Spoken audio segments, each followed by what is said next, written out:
여러분 안녕하세요, 롱장입니다. 목소리가 약간 가고 있는데요. 원래 이 영상도 먼저 찍었었는데 들어보니까 목소리가 갈라져서 포기하고 다시 찍어요. 지금 정규 강의 기간이어서 저랑 저희 직원분들이 요 일정 기간 동안에 일정 강도 이상으로 일정 량 이상의 임장을 다녀야만 시장에 대한 정확한 분석이 나오거든요. 지금 너무 중요할 때예요. 근데 그 덕분인지 요번이 15기인데 13기, 14기 내용이 시장에 잘 반영이 됐어요. 그래서 많은 분들이 응원을 해주셨고 15기도 더 열심히 잘 준비를 하고 있습니다. 그 정규 강의 15기는 지금 접수를 이제 시작을 했는데 아시겠지만 이제 좀 문의가 있으세요. 기간이 끝난 다음에 요 기간 동안에만 접수를 받으니까 15기 내용은 아래 링크에서 한번 확인을 해주시면 감사하겠습니다. 저희가 왜 이렇게 열심히 임장을 다니는지 좀 설명을 드리고자 해요. 그리고 제가 상담을 하면은 어느 지역에 어느 아파트를 사는 게 좋냐고 많이 물어보시는데 나쁜 질문은 아니지만 지금은 어떤 물건을 살 때 그 인근 지역, 내가 희망하는 지역을 일주일 동안 뺑뺑이를 돌아야 돼요. 왜 그러냐면 싸게 사야 돼요. 근데 이 싸다는 개념은요, 절대 개념이 아니에요.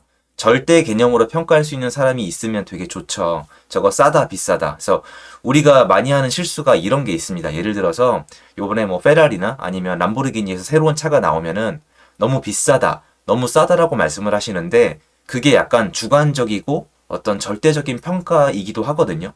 중요한 건 시장에서 중요한 건 그 차가 다 팔리냐 안 팔리냐예요. 그래서 부동산 시장에서 내가 딱 갔을 때 그게 싸다 비싸다가 아니라 팔릴 거냐 안 팔릴 거냐 그리고 나중에 더 비싸게 팔릴 수 있냐가 훨씬 더 중요합니다. 시장에서의 값어치는 상대평가예요. 옆에 단지보다 이웃 동네보다 비싸야 될 이유가 있으면 비싸야 되는 거고 비쌀 이유가 없으면은 싸야 되는 겁니다. 이렇게 비교를 해야 되기 때문에 일주일 정도를 다녀야 샅샅이 뒤져야 네이버에 다 안 올라오거든요, 매물이. 그래야 내가 다 비교를 해보고 일주일은 있어야지 그 안에서 내가 시도해 볼 수 있잖아요. 깎아달라고. 부동산은 정가제가 아니에요. 일몰일가제이기 때문에 자기 맘이라서 일주일이 있으면은 한 바퀴 다 돈 다음에 제일 저렴한 물건 뽑아낸 다음에 문자를 돌리던 전화를 한번 깎아달라고 해야 돼요. 근데 이거를 확인하는데 내가 시간이 안 될 수가 없잖아요. 근데 그 과정을 하기 위해서 저는 거의 뭐 한 달이 넘는 시간 동안 다니는 거거든요. 근데 그러다 보면 아무래도 가서 말을 너무 많이 하니까 목이 좀 이렇게 맛이 가곤 하는 것 같아요. 한번 보여드릴게요. 여기 기사가 있어요. 23년 5월 22일 여기 서울 아파트 거래량 월 3,000건 넘었다. 바닥 다지기다 나왔습니다. 이런 기사 요새 많이 나오고 있거든요. 4월 3,057건, 20개월 만에 거래량 최다. 매수 심리 개선, 집값 상승하는 지역도, 잠실 대치아파트 실거래 3억 쑥, 거래량 평균 수준은 턱없이 못 미쳐. 요게 포인트예요, 사실은. 근데 이게 메인 문구가 아니잖아요. 바닥 다지기, 지역별 양극화 진행 중입니다. 근데 이것도 포인트가 아니고, 이것도 포인트가 아니에요. 왜냐면 이걸 쪼개보면요. 거래량은 여기서부터 늘기 시작했어요. 보시면은 거래량은 11월 달부터 늘기 시작했어요. 이 엄청났죠? 560건. 22년도 10월 달에 559건을 찍고 11월부터 거래량이 늘기 시작을 했습니다. 그럼 실제로 시장에 나가보면 바닥은 어디냐? 테크니컬하게 엄연히 따지면 데이터상 따지면은 10월 중에 있었다고 얘기하는 게 맞겠지만 시장의 현장에 나가보면 바닥점은 대략 한 잠실 정도를 기준으로 삼는다면 11월 정도라고 체감하는 게 많이 있는 것 같아요. 그런데 기사는 지금 여기를 두고 여기를 얘기하고 있는 거예요. 하나, 둘, 셋, 넷, 다섯, 여섯이에요. 6개월 차이가 납니다. 6개월이 지나갔어요. 그러면 야, 가격이 많이 상승 안 했으면 나중에 사도 되지 않냐라고 하시지만 여러분이 부동산을 사고 팔아 보시면은 양도세 때문에 2년 있다 팔거든요. 그래서 이 뒤로 가다가 나중에 보시면 이때 사신 분들은 2년 있다가 일반 과세로 집을 팔 때 경쟁자가 적고요. 이 뒤로 가면서 신문기사 읽고 사람들이 달려들 때 같이 달려들면 2년 있다가 매도할 때 사람들이 몰려요. 근데 중요한 건 나중에 매도할 때거든요. 왜냐면 이거 안 팔리는 시장에서 얼마나 힘들었는지 잘 지켜보셨잖아요. 이런 것도 좀 팁이 될 수가 있겠죠. 그리고 이런 것들. 외지인 원정 투자 늘었다. 1분기 송파구 아파트 가장 많이 샀다고 하시는데 여기에 송파구에 많이 팔린 것 중에 헬리오시티도 있겠지만 뭐 둔촌주공, 헬리오시티, 잠실 엘리트레 이렇게 막 있잖아요. 엘리트레 파 있는데 잠실은 토지거래 허가제이기 때문에 투자라고 표현할 수가 없어요. 엄연히 따지면. 투자를 막아놓은 곳이 잠실인데 잠실의 거래가 많이 됐거든요. 그러면 이거는 사실은 그냥 의미 부여일 뿐이지 이 사람이 투자 목적인지 실거주 입장인지는 자세히 들여다봐야 되는데 그것까지는 우리가 알 수가 없단 말이에요. 말 그대로 이건 뭐냐면 시장의 참여자들 중에서 송파구나 특히 잠실에 내 집을 원했던 분들이 이 정도면 진짜 더 내려가기 어렵다. 이 정도면 바닥이라 생각하고 사기 시작했던 거예요. 그러면 1분기가 아니라 이게 시작점은 어디예요? 22년도 4분기예요. 다 느려요. 몇 달이 느려요. 근데 몇 달이 느리더라도 데이터를 근거로 삼아야지 나올 수 있는 게 언론이에요. 왜? 상징성, 자극성이 있어요. 3,000건이 넘었답니다. 그런데 정작 제일 싸게 사신 분들, 그리고 나중에 매도할 때 제일 경쟁률이 적을 분들은 작년 10월, 11월, 12월에 사신 분들이에요. 그러니까 이게 상대적으로 달라지는 거예요. 전 중요하다고 생각을 합니다. 그리고 요거 보세요. 서울 아파트 상승 거래 비중이 하락 거래 비중 역전. 상승하는 아파트가 꽤 있어요. 진짜로 강남, 뭐 대치 같은 데가 많이 나오는데요. 거기랑 잠실 같은 경우에는 2억 원 이상, 3억 원 가까이 상승을 했어요.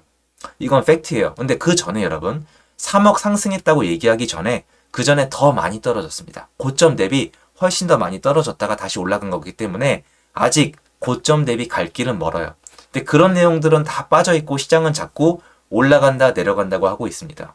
근데 중요한 거는 내가 이 상대적 비교를 통해서 얼마나 저렴하게 살 수 있는지, 어느 아파트가 지금 올랐고 어디가 덜 올랐는지, 덜 올랐다면 이유가 있는지, 나중에 따라 오를 건지, 그리고 나는 그 아파트를 샀을 때 나중에 매도할 때 경쟁이 심할지 이런 것들을 체크해 봐야 되는데 이 기사 어디를 봐도 그건 나와 있지 않아요. 그리고 나중에 이런 식으로 가다가 아파트 거래량이 3,000건을 넘어서 서울 아파트 평균 거래량이 6,000건이거든요, 여러분. 제가 쓰는 게 5,000건 쓰는 분도 계시는데 전 옛날에 제가 만들었던 데이터가 6,000건 가까이 됐었습니다. 그래서 6,000건 쓰는데 이러다 6,000건 넘거나 10,000건 넘으면 또 대서특필을 해버려요. 사람들 이제 미쳐 날뛴다고 또 이제 막 염끌 한다고 하시면 그때 따라 들어가면 또 약간 부담이 있을 수가 있거든요.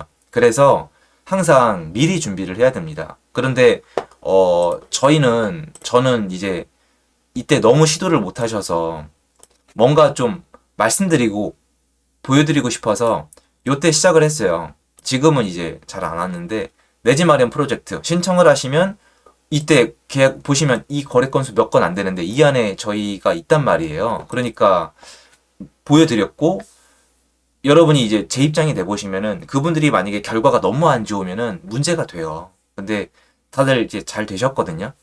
이때 이게 우리가 놓치고 지나간 게 뭐냐면은 지금 여기서 바닥을 찍고 올라갔다고 생각하시는데 그게 아니에요. 저는 알죠. 이때는 사람들이 정말 임장을 안 나왔는데 이때 맘먹었으면은 더 신저가를 찍을 수 있는 매물들이 있었어요. 전 그 지역들이나 리스트를 가지고 있거든요. 다 지나갔죠. 지나갔으니까 의미가 없는데 무슨 말이냐면 이 정도가 되죠. 시장이 이 정도로 말라 비틀어지면은 진짜 팔고 싶어서 환장한 집주인이 나와요. 집이 망하든 항상 나온단 말이야. 파산하는 사람은. 제발 사감만 주세요는 집주인이 있는데 이 지역이 인기가 없잖아요. 그러면 진짜 호가를 아무리 내려도 안 팔렸어요.